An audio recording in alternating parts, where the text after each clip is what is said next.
Hi friends, പുതിയൊരു വീഡിയോയിലേക്ക് സ്വാഗതം.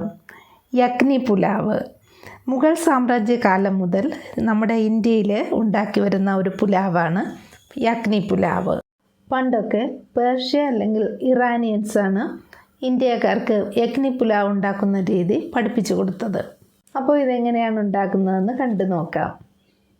ഒരു ചെറിയ കോട്ടൺ തുണി എടുത്തിട്ട് അതിൽ 2 ടേബിൾ സ്പൂൺ മല്ലി, 1 ടീസ്പൂൺ പെരുംജീരകം, 1 ടേബിൾ സ്പൂൺ കുരുമുളക്, 3 ഏലയ്ക്ക, 1 ജാതിപത്രി, 2-3 പട്ട, 1/2 ടീസ്പൂൺ ജീരകം, ഇതെല്ലാം കൂടി ഒരു തുണിയിൽ കെട്ടി ഒരു പൊതിയായിട്ട് ഉണ്ടാക്കണം. 1/2 കിലോ കഴുകി വൃത്തിയാക്കി ചിക്കൻ എടുത്തിട്ടുണ്ട്. പാൻ ചൂടാക്കി 2 ടേബിൾ സ്പൂൺ മസ്റ്റർഡ് ഓയിൽ ഒഴിക്കാം. ഓയിൽ നല്ലതുപോലെ ചൂടായ ശേഷം ഒരു മീഡിയം സൈസ് സവാള സ്ലൈസ് ചെയ്തിടാം. 6-7 വെളുത്തുള്ളിയും 2 ഇഞ്ച് നീളത്തിലുള്ള ഇഞ്ചിയും എരിവ് കുറഞ്ഞ 3 പച്ചമുളക് ക്രഷ് ചെയ്തതുമാണ് ചേർത്തത്. ഇതിലേക്ക് ചിക്കനും കൂടി ചേർത്തൊന്ന് വഴറ്റിയെടുക്കാം. 2-3 മിനിറ്റ് ഹൈ ഫ്ലെയിമിലൊന്ന് വഴറ്റാം. അപ്പോഴേക്കും ചിക്കൻ്റെ നിറമൊന്ന് മാറി തുടങ്ങും. ഒരു വെളുത്ത നിറമായി വരുമ്പോഴേക്കും ആവശ്യത്തിനുള്ള വെള്ളം ചേർക്കാം. ഞാനിവിടെ 3/4 ലിറ്റർ വെള്ളമാണ് ചേർക്കുന്നത്. 1/2 കിലോ ചിക്കന് 3/4 ലിറ്റർ വെള്ളം മതിയാകും. ഇതിൽ മസാല പൊതിഞ്ഞതും വെച്ച് ആവശ്യത്തിന് ഉപ്പും ചേർത്ത് ഇളക്കി കൊടുക്കാം. ചിക്കൻ ഒരു 70% മാത്രം വെന്താൽ മതി. അപ്പോൾ ഇടയ്ക്കിടയ്ക്ക് ഇങ്ങനെ ഇളക്കി കൊടുക്കണം, നോക്കുകയും ചെയ്യണം. ഇത് അടച്ചു വച്ചിട്ട് വേവിക്കാം. ഇത് ബാസ്മതി റൈസാണ്, ചെറിയ റൈസ്. നീളം കൂടിയ റൈസാണെങ്കിൽ കൂടുതൽ നല്ലതാണ്. 3 പ്രാവശ്യം കഴുകിയ ശേഷം 20 മിനിറ്റ് കുതിർക്കാനായിട്ട് വയ്ക്കാം. ഇപ്പോൾ 10 മിനിറ്റ് കഴിഞ്ഞു. ചിക്കൻ കുറച്ച് വെന്തിട്ടുണ്ട്. ഈ പൊതിഞ്ഞ മസാല എടുത്ത് മാറ്റാം. ഇത് നമുക്ക് ആവശ്യമില്ല. മസാലയുടെയും സവാളയുടെയും ഇഞ്ചി വെളുത്തുള്ളിയുടെയും ഒക്കെ ഫ്ലേവർ ചിക്കനിലും ഇതിൻ്റെ സ്റ്റോക്കിലും പിടിച്ചിട്ടുണ്ട്. ഇതിൽ നിന്ന് ചിക്കൻ എടുത്ത് മാറ്റിയ ശേഷം ഈ സ്റ്റോക്കിനെ അരച്ചെടുക്കാം.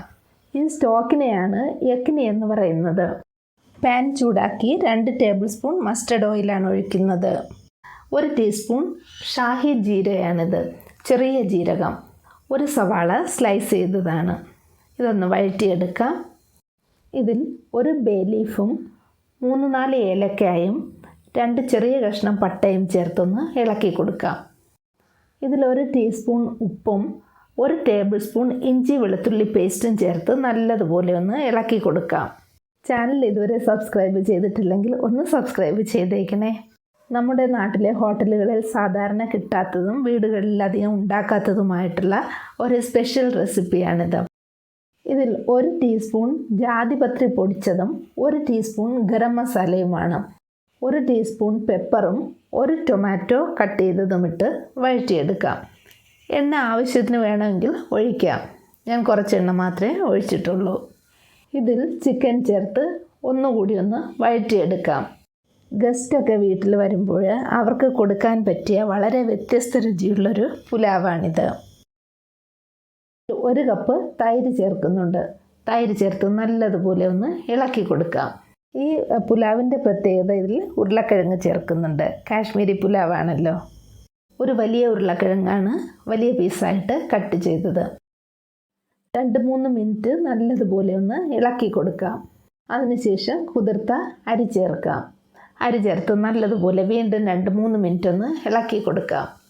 ഇപ്പോൾ തോന്നുന്നില്ലേ വളരെ ഡിഫറെൻ്റ് ആയിട്ടുള്ള ഒരു റെസിപ്പിയാണെന്ന്? വീട്ടിലെ എല്ലാവർക്കും വയറ് നിറയെ കഴിക്കാൻ പറ്റിയൊരു പുലാവാണ്. ഇനി ഇതിൽ നേരത്തെ മാറ്റി വച്ചിരുന്ന സ്റ്റോക്ക് ഒഴിക്കാം.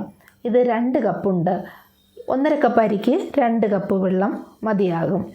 1.5 കപ്പ് എന്ന് പറഞ്ഞാൽ 400 ഗ്രാം അരിയുണ്ട്. ചിക്കൻ 1/2 കിലോയും. ഇതിലിനി 2 പച്ചമുളകും പകുതി ജാതിക്ക പൊടിച്ചതും ചേർത്തൊന്ന് മിക്സ് ചെയ്ത് കൊടുക്കാം. ഈ രീതിയിൽ മട്ടൺ ചേർത്തുണ്ടാക്കുന്ന യക്നി പുലാവിന് അപാര ടേസ്റ്റാണ്. ഒരു നാരങ്ങയിൽ നിന്ന് പിഴിഞ്ഞെടുത്ത 2 ടീസ്പൂൺ നാരങ്ങാ നീര് കൂടി ചേർക്കാം. നല്ലതുപോലെ ഒന്ന് മിക്സ് ചെയ്ത് കൊടുക്കാം. ലോ ഫ്ലെയിമിൽ 8 മുതൽ 10 മിനിറ്റ് വരെ വേകാനായിട്ട് വയ്ക്കാം. അടിക്കട്ടി കുറഞ്ഞ പാത്രമാണെങ്കിൽ അടിയിൽ തവ വച്ചിട്ട് അതിൻ്റെ പുറത്ത് വച്ചിട്ട് ഇത് വേവിച്ചെടുക്കാം. ഇനി ഇതിൽ കുറച്ച് നെയ്യ് കൂടി ചേർക്കണം. 2 ടേബിൾ സ്പൂൺ നെയ്യ് ചൂടാക്കി പകുതി സവാള സ്ലൈസ് ചെയ്തിട്ടൊന്ന് ഫ്രൈ ചെയ്തെടുക്കാം. നല്ല ഗോൾഡൻ നിറമാകുന്നത് വരെ ഫ്രൈ ചെയ്യാം. ഫ്രൈഡ് ഉള്ളിയുടെ നല്ലൊരു മണമുണ്ട്. ഇപ്പോൾ പുലാവ് റെഡിയായിട്ട് 10 മിനിറ്റ് കഴിഞ്ഞു. ഞാൻ ഓഫ് ചെയ്ത് വച്ചേക്കുമായിരുന്നു. വെള്ളത്തിൻ്റെ അളവ് കറക്റ്റായിരുന്നു. അതുകൊണ്ട് ഒന്നും ഒട്ടിപ്പിടിക്കാതെ ഉടയാതെയൊക്കെ കിട്ടി. നിങ്ങൾ യൂസ് ചെയ്യുന്ന അരിയുടെ രീതി അനുസരിച്ച് വെള്ളം കൂട്ടിയും കുറച്ചും ഒഴിച്ചു കൊടുക്കുക. അരി അല്പം വേകാൻ ബാക്കിയുണ്ടെങ്കിൽ അല്പം കൂടി വെള്ളം തളിച്ചു കൊടുത്ത് ലോ ഫ്ലെയിമിൽ അടച്ചു വെച്ച് വേവിച്ചെടുക്കാം. മല്ലിയിലയൊക്കെ ചേർത്ത് ഒരു 10 മിനിറ്റ് അടച്ചു വച്ചിരുന്നു. ഇതിൽ ഫ്രൈഡ് ആൽമണ്ട്സും കിസ്മിസും സാഫ്രണും ഒക്കെ ചേർത്താൽ കുറേ കൂടി ടേസ്റ്റ് ആയിരിക്കും. കറിയൊന്നും ഇല്ലാതെ തന്നെ നമുക്ക് കഴിക്കാൻ പറ്റും. ചിക്കൻ്റെ ഫ്ലേവർ ഫുള്ള് റൈസിൽ പിടിച്ചിട്ടുണ്ട്. ഇതിൻ്റെ കൂടെ സലാഡ് ഉണ്ടാക്കിയിട്ടുണ്ട്, പപ്പടവും ഉണ്ട്. അപ്പോൾ അടുത്ത പ്രാവശ്യം ചിക്കൻ വാങ്ങുമ്പോൾ തീർച്ചയായിട്ടും ഇതൊന്ന് ട്രൈ ചെയ്ത് നോക്കുക. എല്ലാവരും ഇഷ്ടപ്പെടും. വീഡിയോ ഇഷ്ടമായെന്ന് വിചാരിക്കുന്നു. ഇഷ്ടമായെങ്കിൽ ലൈക്ക് ചെയ്യുക, ഷെയർ ചെയ്യുക, കമൻറ്റ് ചെയ്യുക. Thank you for watching mother's cooking lab.